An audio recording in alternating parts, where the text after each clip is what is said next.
किसी के भी मन की बातें जानने के लिए 3 तरीके होते हैं, लेकिन इन तीनों तरीकों को समझना अति आवश्यक है। यदि आप इन 3 तरीकों को समझ लेते हैं तो आप किसी के भी मन की बातें बड़ी ही आसानी से जान सकते हैं। बहुत समय पहले की बात है। एक छोटा सा गांव था। उस गांव में 2 भाई रहा करते थे। बड़ा भाई अंधा था और इसलिए वह हमेशा घर पर ही बैठा रहता था और छोटा भाई खेती किया करता था।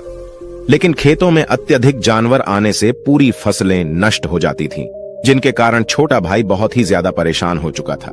एक दिन उसे एक तरकीब सूझी। उसने सोचा, खेतों में से इन जानवरों को भगाने के लिए क्यों ना मैं अपने बड़े भाई की मदद ले लूं।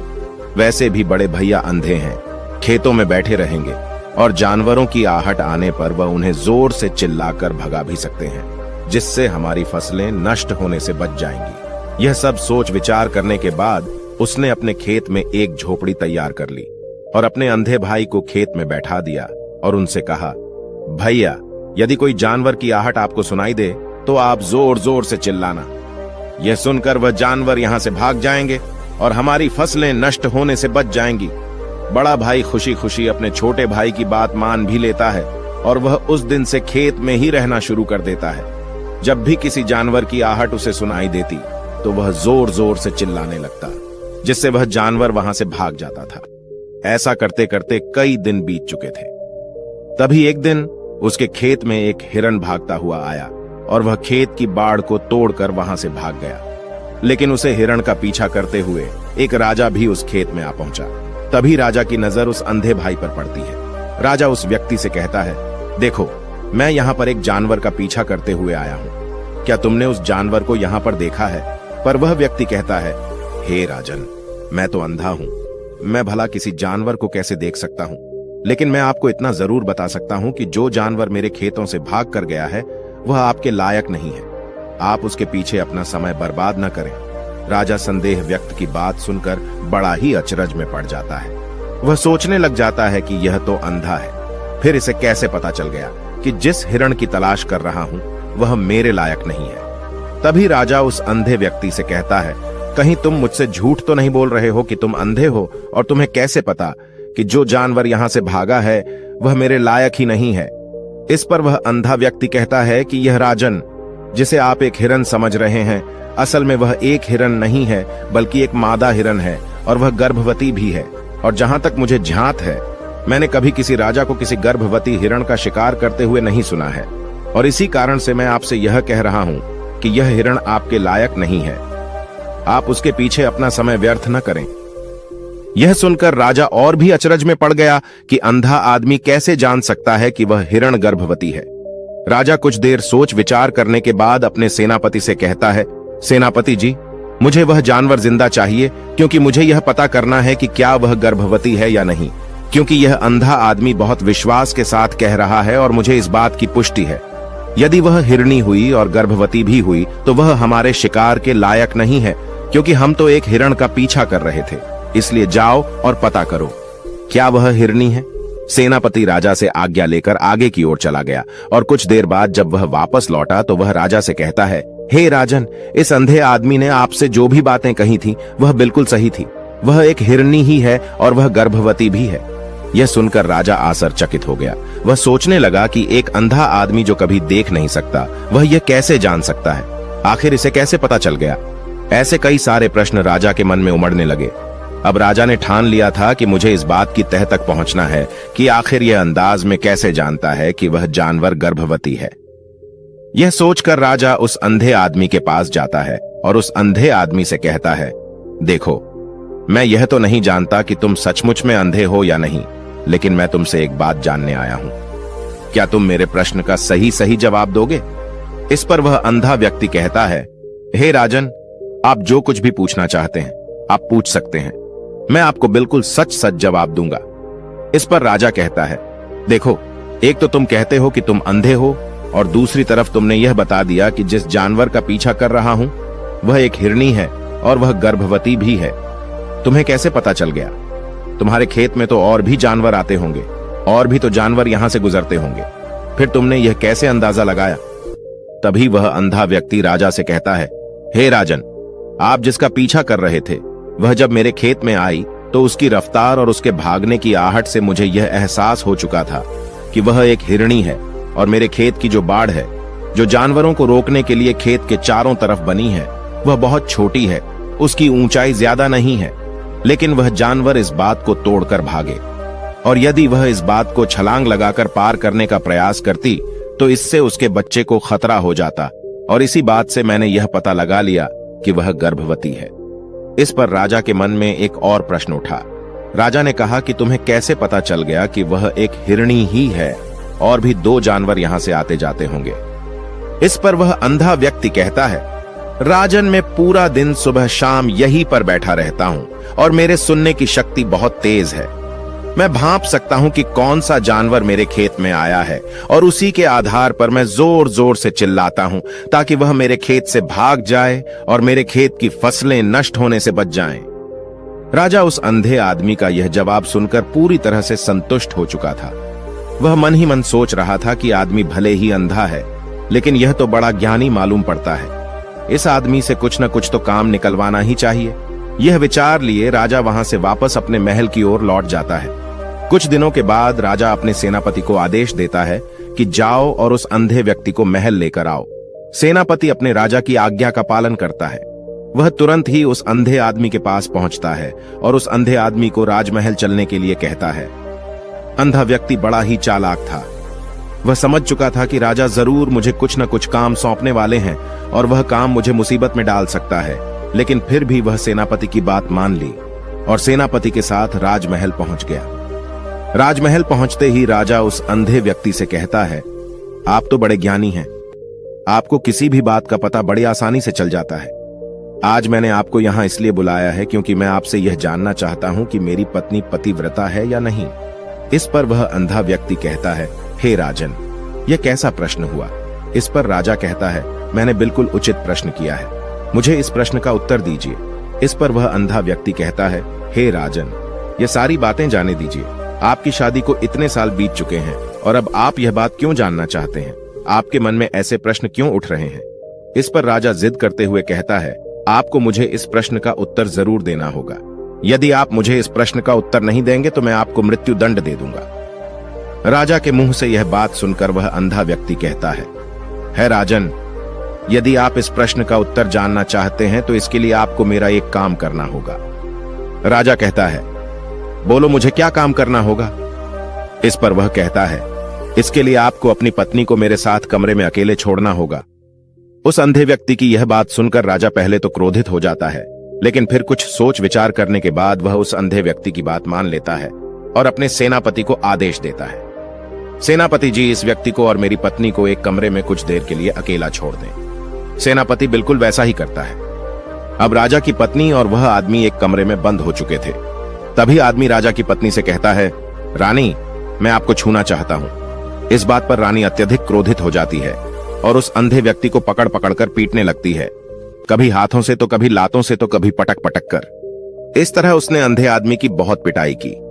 उसके बाद किसी तरह से वह अंधा आदमी अपनी जान बचाकर वहां से भाग निकलता है और राजा के पास पहुंचता है और राजा से कहता है, हे राजन, आपकी पत्नी पतिव्रता नहीं है।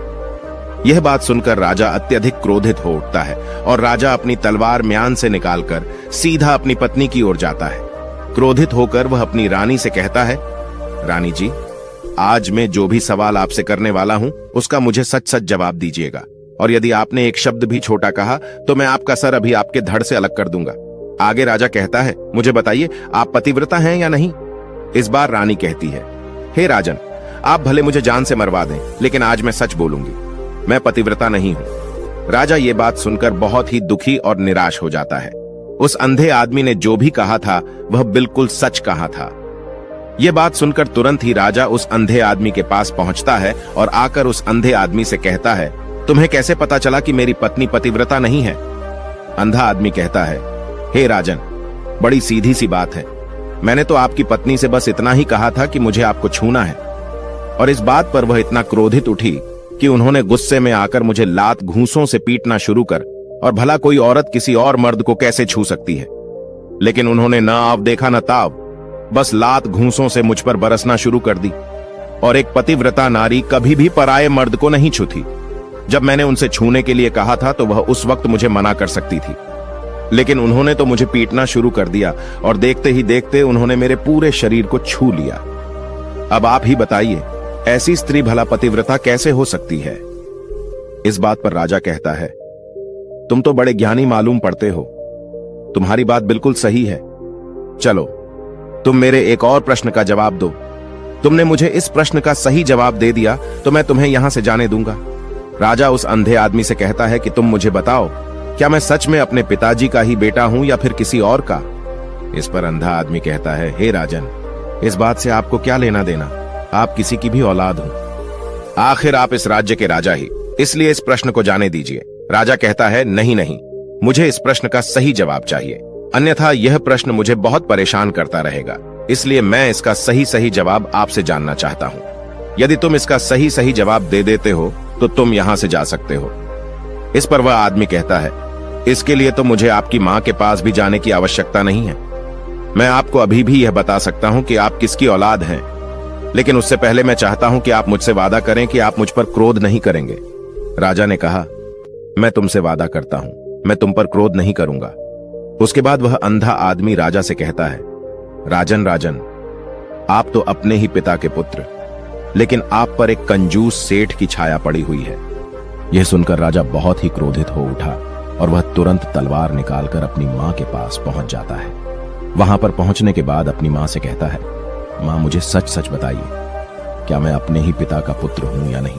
यदि आपने मुझे सही सही नहीं बताया तो मैं यहीं पर प्राण त्याग दूंगा। मुझे बताओ क्या सच है? इस पर उस राजा की मां कहती है, बेटा तू है तो अपने ही पिता का पुत्र, लेकिन तुम्हारे ऊपर एक कंजूस सेठ की छाया पड़ी हुई है। जब मैं एक बार नहाने के बाद अपना मुंह आईने में देख रही थी, तभी उस कांच के पीछे मुझे एक कंजूस सेठ नजर आता है और उसी की छाया तुम पर पड़ चुकी है। यह सुनते ही राजा और भी ज्यादा अचरज में पड़ जाता है और वह तुरंत दौड़ा दौड़ा वापस उस अंधे आदमी के पास पहुंचता है और उस अंधे आदमी से कहता है, तुम्हें कैसे पता चला कि मुझ पर एक कंजूस सेठ की छाया पड़ी हुई है? इस पर अंधा आदमी कहता है, राजन, आपने मुझसे कई सारे सवाल पूछे जिनका जवाब भी मैंने आपको सही से दिया। यदि कोई और राजा होता तो मुझे उसके बदले ढेर सारे इनाम दिया होता, लेकिन अब तक आपने मुझे एक फूटी कौड़ी भी नहीं दी। इस बात से मैंने अंदाजा लगा लिया था कि आप बहुत कंजूस हैं। यह बात सुनकर राजा जोर जोर से हंसने लगा और कहता है कि आप जो भी मांगे तो मैं आपको अवश्य दूंगा, लेकिन मुझे यह बात बताओ कि तुम्हें कैसे पता चल जाता है कि कौन सी बात सही है और कौन सी बात गलत? तुम किसी की बात का इतना सटीक और सही जवाब कैसे दे पाते हो? इस पर वह अंदाज में कहता है कि हे राजन, मैं तो वैसे ही अंधा हूं। मेरी आंखें होती तो मैं किसी की भी मन की बातें बड़ी सरलता से जान लेता। मन की भी एक भाषा होती है और यह भाषा मनुष्य के शरीर के व्यवहार के रूप में देखी जा सकती है। उसकी आंखों से, उसके होठों से, उसकी दान करने के तरीकों से, उसकी क्रियाओं से यह पता किया जा सकता है कि उसके मन में क्या चल रहा है। उसके आधार पर हम किसी के भी मन की बातें जान सकते हैं, लेकिन मैं तो जन्म से ही अंधाज हूं, मैं देख नहीं सकता, इसीलिए मैं क्रियाओं से देखता हूं। यदि मुझे कोई बात जाननी होती है तो अगले आदमी को मुझे कुछ काम देना पड़ता है, जिस पर वह व्यक्ति किस तरीके से उस काम को करता है, उसके आधार पर ही मैं यह पता लगा पाता हूं कि आखिर उसके मन में क्या चल रहा है। तभी वह राजा कहता है, तो इसका अर्थ यह हुआ कि मैं भी किसी के भी मन की बातें जान सकता हूं। इस पर वह अंधा आदमी कहता है कि हे राजन, अवश्य, किंतु उससे पहले आपको अपने ऊपर काम करना होगा और वह अपने मन को शांत करना, अपने मन को वर्तमान में लाना, जिसके लिए मैं आज आपको 3 तरीके बताने वाला हूं। और ये तीनों ही तरीके बड़े ही आसान हैं और सरल हैं, किंतु हे राजन, उससे पहले आपको एक काम करना होगा, अपने मन को एकाग्र करना होगा। जब हम अपने मन को एकाग्र करते हैं, अपने मन को वर्तमान में लाते हैं, तो हम दूसरे के मन की बातें जान सकते हैं, क्योंकि वह आदमी अभी भी अपने मन में वर्तमान में ही सोच रहा है और हमारे मन को वर्तमान में ही लाना होगा, तभी हम उसके मन की बातें जान सकते हैं। यदि हम अतीत में हुई घटनाओं के बारे में सोच रहे होंगे तो जो अगला आदमी में सोच रहा है, वर्तमान में अपनी मन में बात कर रहा है, वह हम कैसे जान पाएंगे? क्योंकि हम तो अतीत की घटनाओं में डूबे हुए हैं। इसलिए किसी के भी मन की बातें जानने के लिए सबसे पहले हमें अपने मन को एकाग्र करना होगा, उसे वर्तमान में लाना होगा। फिर वह अंधा व्यक्ति राजा से कहता है, हे राजन, जो 3 तरीके मैं आपको बताने वाला हूं, इन 3 तरीकों से आप बड़ी आसानी से किसी के भी मन की बातें जान सकते हैं। यह राजा जो सबसे पहला तरीका है वह आंखों पर ध्यान देना। किसी व्यक्ति से बात करते हुए उसकी आंखों में देखना, उसकी आंखों पर ध्यान देना ज्यादा जरूरी है, क्योंकि आंखें बोलती नहीं और बहुत कुछ कह जाती हैं। यदि हम किसी व्यक्ति की आंखों को, इशारों को समझना सीख जाएं, तो हम यह जान पाएंगे कि व्यक्ति के दिमाग में क्या चल रहा है, वह क्या सोच रहा है और अभी वह क्या करने वाला है। मेरे पास आंखें नहीं हैं, लेकिन मैंने अपने गुरु से यह विद्या सीखी है, क्योंकि बहुत साल पहले मेरे पास आंखें थीं और मैं उस वक्त लोगों के मन की बातें केवल आंखों में ही देखकर जान लेता था। इसलिए यदि आप भी दूसरों की बातें जानना चाहते हैं, तो आपको भी उनकी आंखों पर गौर करना होगा, जैसे कि वह कब और कहां किधर देख रहे हैं। वह आंखों को इधर उधर घुमा रहे हैं या फिर उसकी आंखें खुश नजर आ रही हैं, और फिर आंखों में कहीं निराशा तो नहीं है, जैसा कि एक चोर होता है। उसकी आंखों में जब हम देखते हैं तो हमें यह पता चलता है कि अगला आदमी ने कोई गलती की है। ठीक उसी प्रकार जब हम किसी चालाक व्यक्ति की आंखों में देखते हैं तो आपको पता चलेगा कि उसकी आंखों में चालाकी होती है। यह एक बहुत ही सीधा और आसान तरीका होता है। यदि आपको यह पता लगाना है कि सामने वाला व्यक्ति आपसे झूठ कह रहा है या फिर सच कह रहा है, तो आपको उसकी आंखों में ध्यान देना अति आवश्यक होता है। यदि आपसे बात करते वह व्यक्ति अपनी आंखें इधर उधर घुमा रहा है या ऊपर नीचे, इधर उधर दाएं बाएं रहा है, तो इसका अर्थ यह हुआ कि वह इस बात से निकलने का कोई रास्ता ढूंढ रहा है, वह कोई झूठ बना रहा है। यदि सामने वाला व्यक्ति आपसे झूठ कहने का प्रयास कर रहा है, तो वह आपसे नजर नहीं मिला पाएगा। ठीक उसी प्रकार दूसरे तरीके में हम चेहरे को पढ़ना सीखते हैं, क्योंकि चेहरे के हाव भाव होते हैं, जिससे हम मन की बातें बड़ी आसानी से समझ सकते हैं, और इन्हें भी समझना बहुत जरूरी है। कभी कभी कोई व्यक्ति अपने चेहरे से, अपने हाव भाव से बहुत कुछ अलग अलग व्यवहार करता है।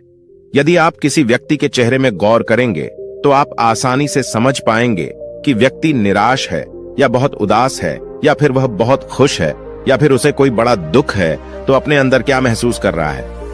ये सारी बातें हम उसके चेहरे के हाव भाव से पता कर सकती हैं। फिर चाहे इंसान जुबान से कुछ बोले या फिर न बोले, लेकिन आप उसके चेहरे से सब कुछ पता कर सकते हैं।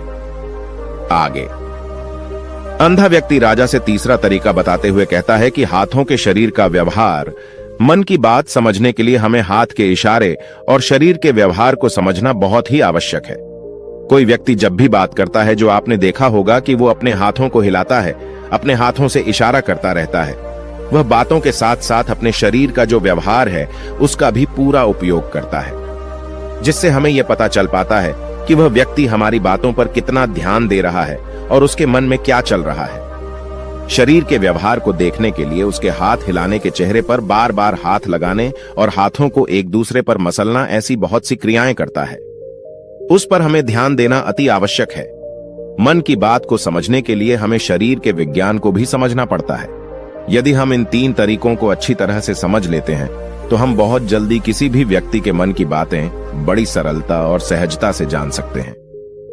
इसलिए यदि आपको किसी के मन की बातें जाननी है, तो आपको उसकी आंखों पर, उसके चेहरे पर, उसके शरीर के हाव भाव को और उसके हाथों को ध्यान पूर्वक देखना होगा और समझना भी होगा, जिससे आप यह समझ पाएंगे कि आखिरकार उसके मन में क्या चल रहा है और वह क्या सोच रहा है।